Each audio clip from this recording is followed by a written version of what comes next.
Hey guys, Louis V here from Vinyl Latte, your source for vinyl related news, reviews, and interviews. And today we have another episode of What's in the Box? Okay guys, I got a really exciting one for you today. This is a state-of-the-art vinyl accessory. It is the DS Audio Ion 001.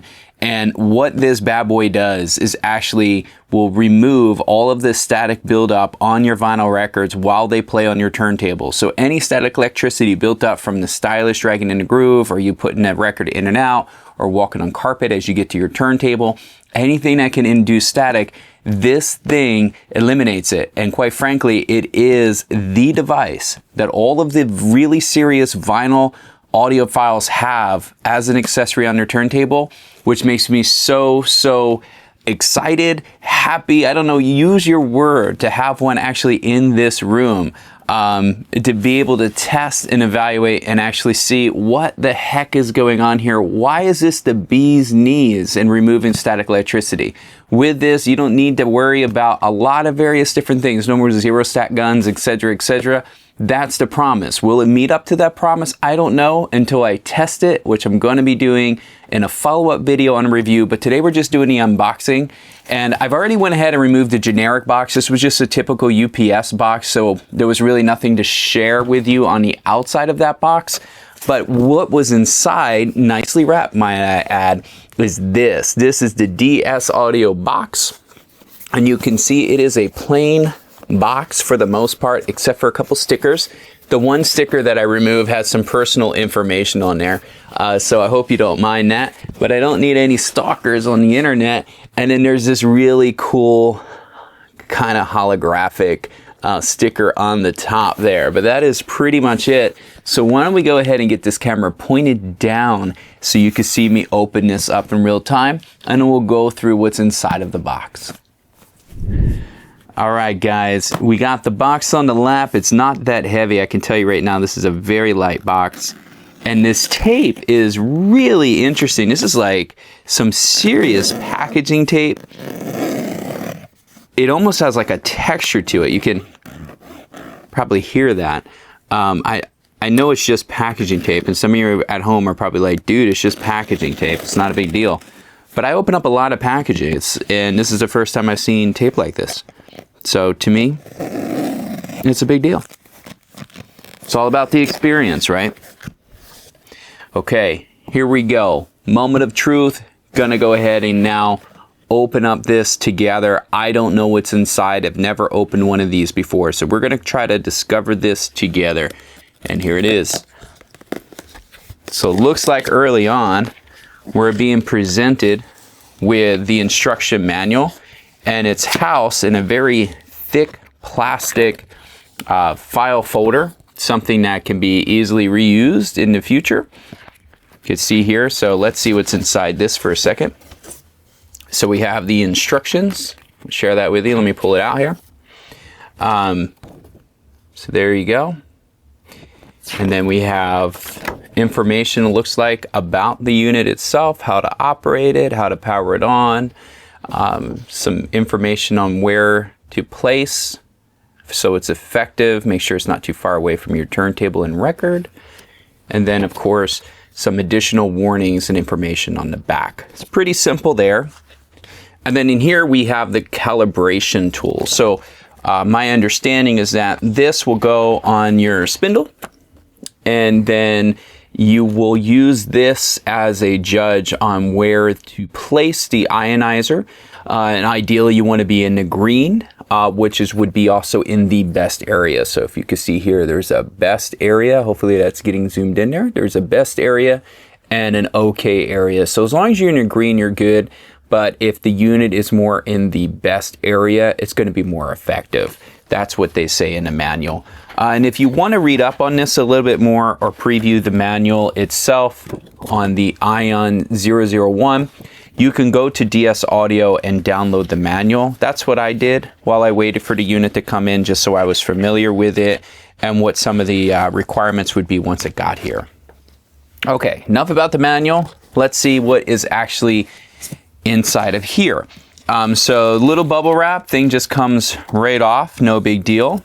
And then we have what looks like the power cable.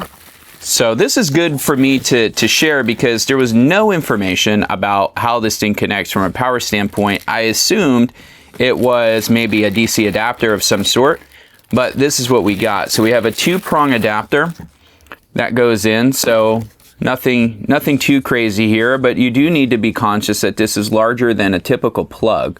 So depending on the amount of real estate you have, this might pose an issue as you try to find a spot to plug in. There shouldn't be any problem with my power conditioner. There should be plenty of clearance. And I give you a pretty long cord. It looks like a couple feet there of a cord there. It runs on 12 volts, 1 amp. This is what we're looking at here. So hopefully this will give us enough distance to connect it where we need it to be. What also is interesting is that they come with a Euro converter, which looks like it just slides right on top. So depending on your, your electrical connection, your outlet, you can adapt it to fit, which is actually pretty cool. It also seems it comes with a ground wire as well. I'm not sure if this is a mandatory ground wire or if it's optional. We'll look into that, but we can go ahead and ground this to our amp, or I also have a ground on my preamp. I'll probably just ground it to my amp because that's the safest way to do it. But I'll go ahead and get it grounded so we make sure that it's working the way it's supposed to be. So that's that, which is really cool. And then I think it's just a unit itself. Let's see here. So we just pull it out. Is that how this works? Maybe. Oh, it looks like this comes off first. And that's it. And then the rest of the box, we'll take a look at the unit in a second, but that's it in the box, guys. There's nothing else. It's pretty simple packaging. You can see why they send it to me in a different box. Okay, got a little DS Audio sticker there. It's inspected by them. I guess it's supposed to give me some confidence. It's kind of weird. To me, I would expect that to be on something that was refurbished, not necessarily new, but this is apparently a new unit. So we'll go ahead and get that opened and slide this bad boy out. Let's see what we're looking at here. So there you have it. This is the device here. So what you're looking at here are the 4 ionizers. There's 2 positive and 2 negative charges that this thing will put down. They're housed here, so this is designed to aim down at the record. So when you place the unit, if this is your turntable, you're going to want to place it as close as you can here. So as the record spins, you're going ahead to de-ionize there. Let me go ahead and pull this up a little bit now that we're done unboxing. Hi again. And in the back here, let me just share this with you here because this is important for those that are considering buying this. You do have your light control here. This is the brightness of the light. So this will illuminate green in the front here, and you can change that. Now the illumination of the front doesn't make an impact on how effective it is. It's always on whether you turn the light all the way on or all the way off or somewhere in between. Is still giving the same effect to the record. So that's not what that's about. You'll have an on-off switch. So this is important. You do have to manually turn this on and off. There's no way to have it automatic or to configure it on a timer that turns off automatic. There's none of that. Maybe in a future version, they'll come out with one that has an automatic timer to turn off if you leave it on for a certain amount of hours or something, who knows. But there's nothing today. So you do have to manually turn it on and off. One of these units are good for, I think they said 10,000 hours. So as long as you go ahead and take care of it, that's a lot of stylus changes. If you think about how long your stylus typically lasts before you need to get it, replaced, 10,000 hours, this will last you a long time, as long as you turn it on and off. If you leave it on all the time, it's going to go quick, right? But it'd be like leaving your turntable playing all the time. And then, of course, you have your ground and your power. I think I have that backwards here.